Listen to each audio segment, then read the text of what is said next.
Listen, brothers and sisters, I can't end the year without reacting to a few things. So I got up this morning. I always snap on the news. Wait till you hear what I have to say.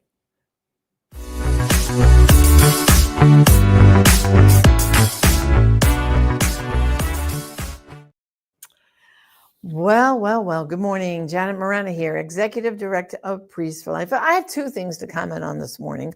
Well, the first, my condolences to the Carter family. You know, whether you agreed with Jimmy Carter or not politically, I can remember, I didn't vote for him back in the day. I've always voted Republican, but he was a decent man. He was a good man. He might have made some mistakes during his presidency. However, when he left the White House, he just didn't go off and that's it. The humanitarian work that he and his wife Rosalind did with the building of houses, Habitat for Humanity and all, and he didn't just help raise money for it like some people do. He actually got his hands dirty. He would be there helping to actually build these homes. And it's such admirable work. And to live to 100, that's a life well lived. And the other thing he did, he taught us, excuse me, the last couple of years of his life, he was in hospice.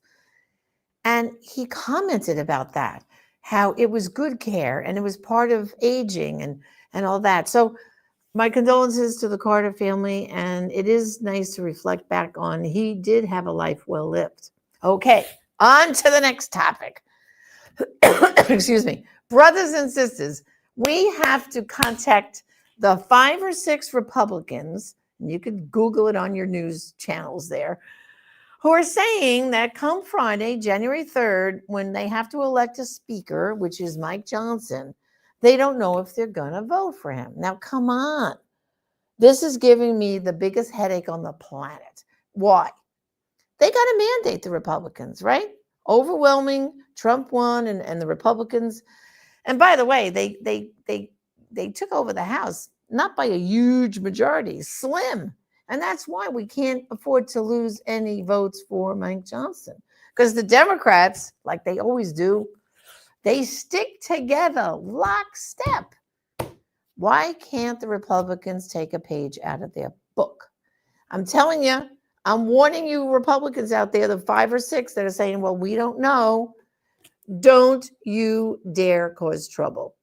We need Mike Johnson, voted on Friday without a fight. Don't embarrass us, please. Let him take his job as speaker. He's a good man. And by the way, for those of you who are like me are pro-life, he's on our side, 100%. I mean, his pro-life credentials go way back. It's not like he just woke up and said, I'm pro-life. He's walked the walk. So I'm praying, and you can pray too. And if those congressmen, that 5 or 6 that are, and one of them is a woman, congresswoman, are wavering about not voting for him, call their office in your district.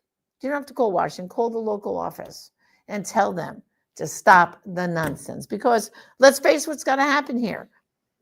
January 3rd, we reelect Mike Johnson as speaker. Monday, January 6th, they have to certify Trump's election with the Electoral College. And then it's off to the races till January 20th, right? When he gets inaugurated. And I know, I've been hearing a lot. He's got a stack of executive orders that he's going to sign right away and get things moving. So we don't need to have a snag or an embarrassment. So brothers and sisters, show your opposition to this few Republicans that want to kick up some dust and say, we don't want it. And guess what? You cause a problem, we won't reelect you in 2 years, because those 5 or 6 Republicans in the Congress, they'll be up for reelection in 2 years. So brothers and sisters, that's all I have to say for today.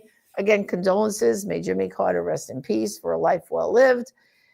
And let's get after those few rebels on the Republican Party and say, stop the nonsense. This is Janet Morana, Executive Director of Priests for Life. Thanks, and God bless.